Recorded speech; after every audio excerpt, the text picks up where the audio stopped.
Hi students.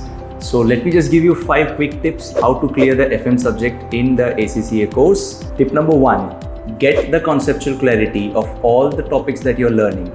None of the topics you should be having any single amount of doubt. It should be totally doubt-free conceptual clarity. So because unless that is done, you cannot proceed with the solving of the question. So first step is to get the 100% conceptual clarity of each and every concept that we do. Second thing is to practice the questions that we have in our modules, as well as the study hub, as well as the exam kit. Not to forget, all the 3 in combination together will be helpful for you to attempt the exam. Third, make sure you solve the questions on Excel, on computers, because as we know, this exam is a computer-based exam. So in order to have that practice, in order to have that feel, we would recommend you to solve the questions on Excel with the limited use of the formula that we do in the class.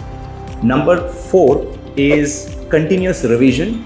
You should not be overconfident that I'm okay with this subject, I'm okay with this topic, I need not touch that again. No, don't do that mistake. Make sure you revise it again and again till it is like totally registered in your mind. And then 5th part is not to forget the past exam papers. Make sure you go through the past exam papers, solve them with a time-bound manner using your computer tool. So these were 5 quick tips for you to crack the FM exam for the ACCA course. For more such informative videos, you can just check out our channel. Thank you.